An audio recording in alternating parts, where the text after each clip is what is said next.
Hey everybody, welcome to another episode of Reviewing Comics with me, your host, Alexander Turbin. Today I'm going to be going over Tarzan the Warrior, number 1 of 5 from Malibu Comics from 1992. But before we get into that, I'd like to show you some of my own work. This is the newest Random Access. It's a full-size, full-color comic book. You can get these every month by if you go to patreon.com/Alexander Turbin.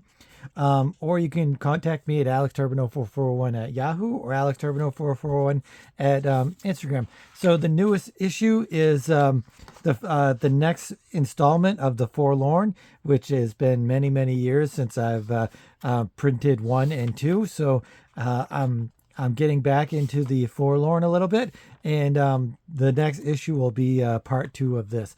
And it's also got some fantastic artwork and stories by Jamie Barrows, Jeremy Duncan, Swayze, Doug Roberts, Jay Quirk, and the logo, as always, and some of the other stuff is by Neil Devlin. So it's a great value. It's only $3 for a 20-page comic book, and the older ones are not that many pages. That's only this one, I believe, is 16 pages, and this is 12 pages. So the further back you go, the less pages there are, but they're a lot cheaper. And so I appreciate all of the support that you guys give me on Random Access and all of my other publishing and artistic endeavors. So Tarzan the Warrior. Just read this. I've never read it before. I'm not a huge fan of Tarzan. I really did like the old movie with, what's his name? The French dude, Highlander. Anyway, I don't know why I can't think of his name, but I did like that movie. Don't really remember anything about it, but I did like that movie. Tarzan has never really been a big thing of mine. I think it's because it's an outlier of fantasy, and so it feels a little bit like it's not fantasy, but it also kind of goes on the threshold of being that part of that, kind of like how the Lone Ranger is kind of a little bit fantastical, but not really enough for me to be really all that super interested into it. I don't know. I've been recommended the original books. They say they're really awesome. But I will have to check them out possibly and see if they are really that great.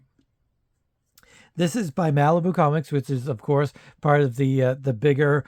They were bought by, excuse me, bought by Marvel in the early '90s or mid '90s or whatever, and it encompassed all of Eternity and Adventure and Air Cell and all of this stuff, and it's really kind of a big kerfuffle as to who owns what from any of those books. So let's get into this.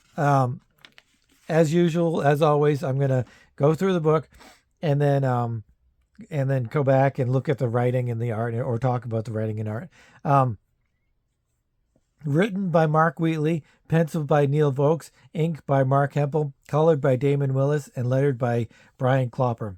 Developed and edited by Henning Cure.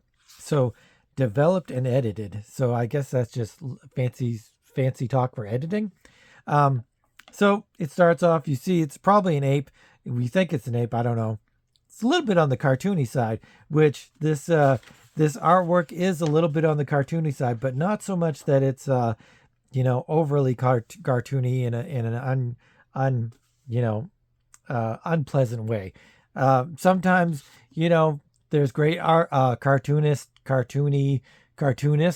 who are like Arthur Adams or something like that, and they're, I think it's fantastic. And then there's people, I think I kind of fall in the in-between where it's cartoony but not all that cartoony.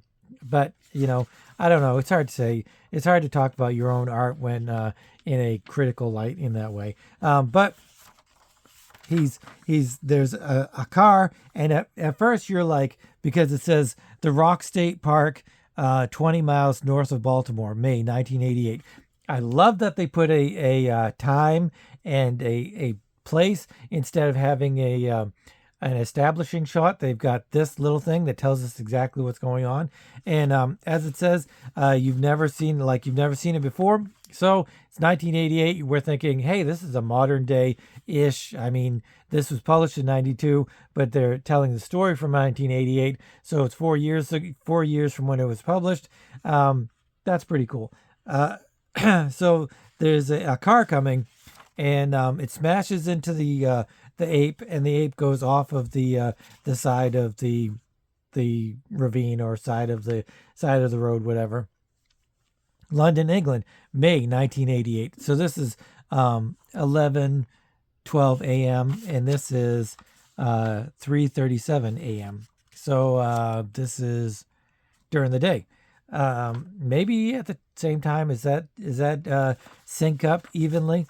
And it says, yeah, that's got to be him. Here now, what? No, you stupid. I've all but led you to him, and you've snatched the wrong guy. Ah. So it's just some dudes, and they're trying to kidnap somebody by somebody's direction, and it's the wrong person. So that's kind of interesting. Although it cuts so quick that we don't really get a chance to figure out what's going on. But as we read along, everything completely is made clear. And I did have to go back and reread a lot of stuff, but if I hadn't reread what I was reading or re-looked at the pages and stuff, I would have known what was going on. So sometimes you have to give faith to the writers and the artists and stuff and just keep trudging along without going back, because sometimes they will explain things that you are a little bit confused about in a different way than just laying it out there for you.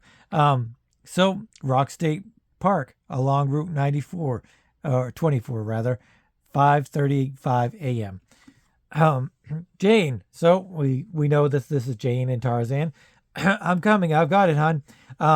So Tarzan is trying to save the gorilla who he considers family. He considers all of these gorillas family because they raised him from a small boy into the man he is, and kind of turned him into Lord of the Jungle. I mean, he just became Lord of the Jungle because he is Tarzan, but they helped develop him and, nurture him and all of that stuff. So they're trying to save him, putting bandages on him. The police officer that is with them, or I don't know if he's a police officer or he's just like a some sort of security guy, but they've obviously paid him to kind of help them. It gets known later as he's talking about what's going on that they're trying to find safe places for Tarzan's family and Tarzan's people. And so I think he was like in some sort of preserve or reserve, or what, rather a zoo, and he broke out. But I think the zoo is less of a zoo and more of a them trying to create a safe habitat for his people. He says, you can't help him unless you're a doctor. He whips out a needle. I guess he is a doctor. The original Greystoke is a doctor, is a physician, right? And so is Jane. Is Jane a physician? I don't really know anything about Tarzan, so let me know if I get any of these things wrong. So the security guy keeps mouthing off saying, we got to get out of here. You guys got to get out of here. You didn't pay me enough for this and all this stuff. And I'm telling you, take your pictures, see your samples, whatever, and clear out. And I mean now. So I think that actually they thought, or the locals thought, that this was a Bigfoot sighting, and they came along and they were trying to investigate a Bigfoot, thinking or knowing that it was really a gorilla. And so that's basically what happened, I think. I don't think he was in a preserve. I think he was just a gorilla being mistaken for Bigfoot. I think that's what they're saying. And so the security guard is yelling at Tarzan, and Tarzan, I like this line here. People don't know how much anger it takes to make James Scar visible at all. Oh, let alone flash like that. So he's got some sort of scar on his forehead that really only shows up when he's really, really angry. And so he's angry enough, and he gives the security guy enough of a look that the security guy kind of shuts up.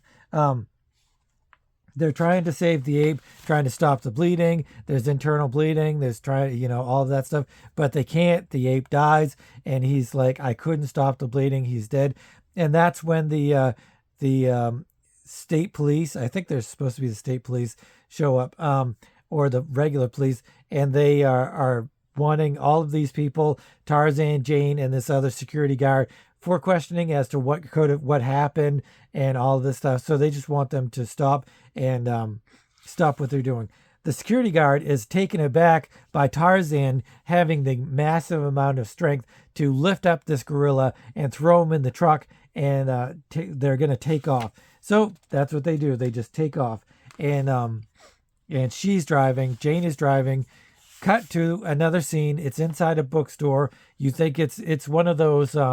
I'll zoom in real close to the scene. It's supposed to be scary. Oh no, it's a snake. He's about to bite him, and then he sneezes on it, and it's really just an ornamental snake or something like that. He's at a bookstore, and he's kind of haggling with the bookstore owner, saying, I love this book, but I'm not going to pay that price. And they come to an agreement, and you can see all of this stuff around the bookstore and all of these things. This is unusual. I don't quite know what that is. But they come to an agreement, and they have a little banter back and forth. And then we zip back to Tarzan and Jane, and they're going through the traffic of 1988 Baltimore, and she's plowing through parks, and she's just trying to get away, I guess, running away from the police. The police are chasing them, and slow down and stay on the road. And she's just, doing her best to do that. But then he sniffs something with his, I don't know, he almost has superhuman strength and superhuman senses. Is he superhuman? Somebody out there, let me know if Tarzan is really superhuman.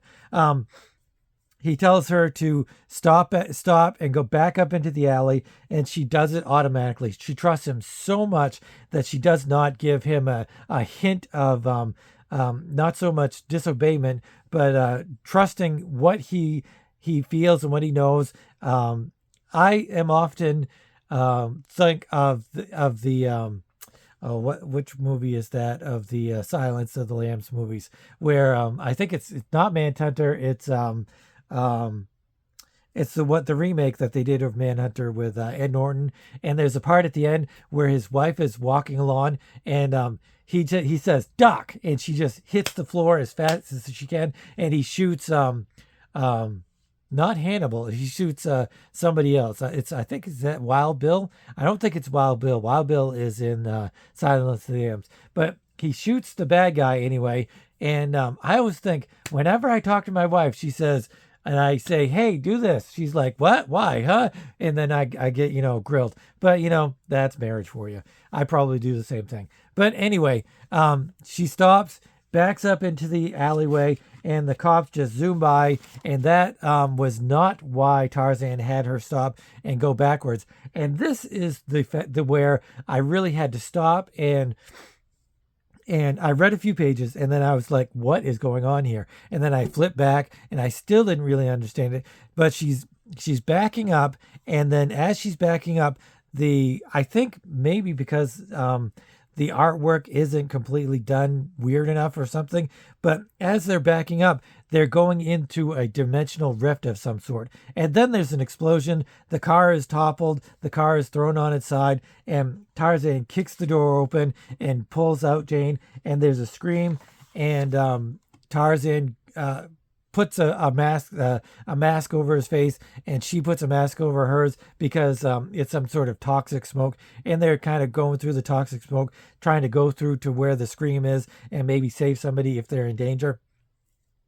It's an alien person, and there's like this huge alien fight going on. She's bleeding some kind of blue blood, I think, or something like that. And this is a little bit hard to understand because you've got alien creatures and you really don't know what's going on, but it's kind of good because it's a little bit like in Farscape when John first gets on Moya, and he doesn't know what's going on because all of the aliens are talking different alien languages, and it's not until he's injected with the nanobites or whatever that he can learn how to talk the alien languages. But this is very similar. But also some of the fact that he's wrestling with one of these dog creatures that's kind of attacking the alien, and the dog creature metamorphosized is into a alien creature, throws Tarzan aside, and they just kind of have this fight. There's this like huge 3 or 4,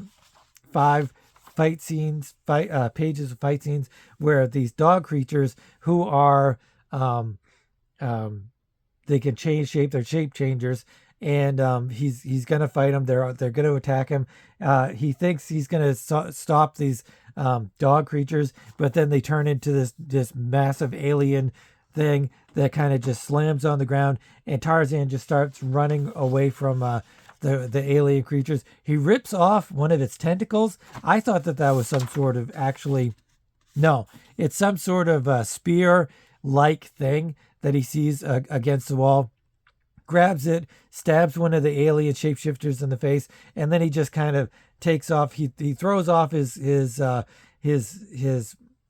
clothing, and he truly turns into Tarzan, the beast. Jane calls him the beast or a beast every once in a while in these early panels, and it's not in a negative way or anything like that. It's more like he's becoming his true self, or he's becoming the true experience of what he's most meant to be. Then you see Jane and the alien, and Jane's got her torch, and she's whipping it back and forth, trying to protect the alien and herself from these dog creatures or whatever. But then she realizes they're going to be safe because Tarzan comes running in, and she says, "John, yes, the beast is back." So not only it's a little bit like Conan, where he's not civilized, he's a barbarian. Tarzan is a little bit like that. It's kind of a barbarian or kind of a civilized person who turns into the savage every once in a while when the time is called for. So Tarzan uses his new spear and just like attacks all of the creatures, and he does a number of all of them. And there's, like I said, there's another fight scene where he's just kind of attacking everybody, and then they make the mistake of grabbing one of the dead ape that Tarzan was trying to save, and he throws the dead ape at Tarzan, and that really pisses him off. And they realize that, and then they all turn into the Mangani. That's what he calls them. He calls the apes the Mangani, and that's his people.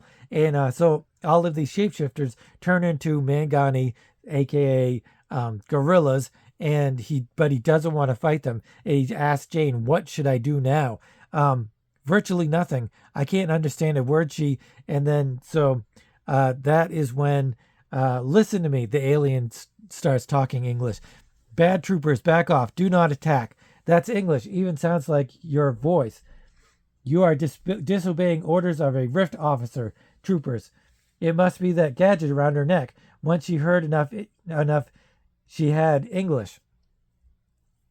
So she's trying to convey to these creatures, who are maybe her troops or something like that, her people, to chill out, but they don't. So they have to run, and as they're running, you notice the background is not a cityscape like it's supposed to be, like you thought it was. And this is when I looked back at all of these pages and was trying to figure out what was going on. But then later on, they explain it completely, and I didn't have to go back and reread anything. If I just trusted the writer and the artist a little bit more, just even a couple more pages, I would have got the whole thing. And that is when she tells this page is when she tells them that it's her ship opened up a dimensional rift, and that they're going from dimension to dimension as they're running, and the warp engines were like destroyed, or not destroyed, but they were damaged, and that's why all of this dimensionality is happening, and that's why they're no longer in the city. They do finally make it there. but it's not their home. It's a destroyed Baltimore. It's like been ravaged by some sort of war or something like that. And she says, if we can't fix the ship, if we can't figure out some way to get out of here, then we're going to be stuck here forever. And that is basically the end of the Tarzan part of the storyline. Then it goes to London, where we started in the beginning. He says, "Yeah, right. What? Get your hands off me. Low life gutter, slow. Yes, now you've got him. Hard to believe, but I've done my research and I'm certain of it. Gentlemen, you have just captured the savage ape man. Allow me to introduce to you Lord Greystoke, Tarzan." So is the old man Tarzan, or is the young guy Tarzan? Is this young? Is this the son of Tarzan? I don't know. I have no idea. But I tell you what, I really want to know. I really want to know, because when you go back and you look at the writing of Mark Wheatley, it is really great.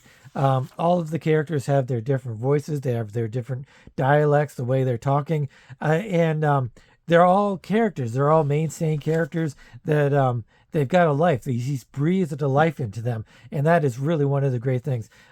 There is action in this book. There's aliens, there's action, there's fighting, but it's the writer's way of conveying simple things of Jane talking to Tarzan, her describing the beast that John Tarzan, that, who they are and stuff like that. And it's the slow things. It's the ape being injured and Tarzan trying to save him. It's the look that he gives to the security guard, and the way that she conveys, or the writer rather conveys, the look, and as well as the artist giving that look. It really is a treat to read. It's really enjoyable, and I really liked it. I really liked how he gasps when Tarzan lifts up this humongous 700, 800 pound, maybe even 1,000 pound ape and throws him in the truck like it's nothing. And that's really, he conveys that perfectly. It's a great combination of the writer and the artist. This is one of the best combinations of writers and artists, and what you can really get when you put the two things completely together. You get some really magical stuff, and I really enjoyed this. Some of the aspect of at the beginning was I don't know who wrote the beginning introduction to this. Tom Mason. Who's Tom Mason? Tom Mason is I think he's the publisher. I don't know who Tom Mason is, but he wrote this beginning thing, and he's talking about the Tarzan movies and the Tarzan TV shows and stuff like that, and how he enjoyed them.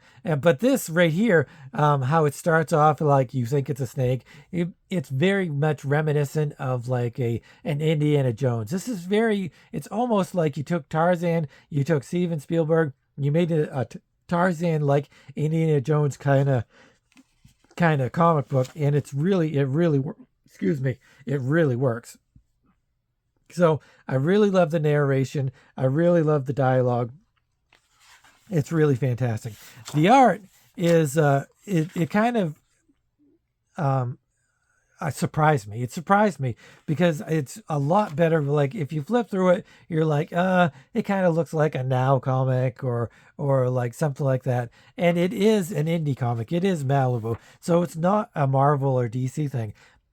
But that's good, because it can transcend those barriers, those boundaries. I mean, look at the smoke here on Big Ben. You've got, I'm going to go back and talk about the colorist, because the colorist really makes up a lot of this being as fantastic as it is. But the line work is very heavy. It's very solid, similar to something that I would do, I think, but not in that kind of way. It's not like graceful and flowing like a Frank Frazetta. It's more like a cartoony. It's part cartoony, part illustrative, I guess. And it's really like his hands are not, and the faces are not realistic. They are cartoony, but they're not overly cartoony. So it reaches a really great balance for me anyway, and I really enjoy it. And the narrative art is really fantastic. You've got this guy who just sneezed on this thing, and he's waving his towel, and then he uses his towel to wipe off the snot or the whatever, and it's really cool. And it moves. He moves the camera around the room. Like you realize that there's different angles and different aspects of the room, and he's just kind of using foreground and foreground and background and middle ground, and he uses a lot of different layering techniques, a lot of different worm's eye, bird's eye. He uses a lot of good close-ups. Like, I don't have any kind of problems with this guy's art. I think it's really really fantastic. So yeah, but the colorist really makes things. I don't know how he's coloring this. These are clearly brush strokes. 92, he's not using digital art. Maybe a little bit of digital art, but I think this is like multimedia. I think it's multimedia because I think he's using maybe some ink wash, maybe some watercolors, and maybe some other other painterly qualities, other maybe some kind of acrylics or oil colors or something like that. I really love these. Like, he really hits the highlights perfectly. He uses the lights and the shadows really fantastically. So it's the combination of the writer and the penciler and the inker and the colorist really doing some fantastic work and really upping their game and upping their way of making comic books is really fantastic. So anyway, I'm going to give this, as everybody knows, a 7 is a base for if I like it, basically. If it's a 7, then I will go into the dollar bin and try to find more of these. I would even do more than that. I'm probably going to try to go find 2 through 5. The other 4 is what I'm trying to say, because this is really interesting. They have an alternate cover by Simon Bisley. I'm only assuming. I'm pretty sure that it is Bisley, and this is awesome. But I like this cover better, but I do like this as well, and this is the main story, and so I really enjoy that. Whether I've liked the Bisley cover to have been on the other side, and I'm not sure if it's the same creative team on number 2 as number 1. But anyway, I'm giving this I'm giving it a 9. It blows me away that I'm giving it a 9, but I've really truly had a really good time reading this. It does a lot of different things. Tarzan in more of a modern aspect. You don't know if that's Tarzan, the old man that gets apprehended. It leaves on a great cliffhanger. I love cliffhangers. You don't really know what's going on, but you've got an inkling, and so it's really got some really great stuff going. It transcends, like I said, that fantasy aspect, fantasy / science fiction aspects for me for Tarzan. So this is much more up my alley than if he was hunting poachers that were in Africa that were trying to hunt him down or whatever kind of story like that there was, or they find a lost village or a lost city or something like that. This alien thing, this is much more up my alley, and I really appreciate it more. So anyway, like I said, Tarzan the Warrior, number 1, I'm giving a 9, a solid 9. Yeah. If you're new to the channel, this is the kind of stuff I go through. I go over indie comics from the 70s, 80s, 90s, and beyond, and also Marvel and DC stuff. As long as it's artistic and unusual and different, then I'm gonna give it a try. But so if you're new to the channel, like I said, please consider subscribing, hitting the notification bell, and all of that cool stuff. I appreciate you checking us out, and hopefully you come back. And I have 360 videos now.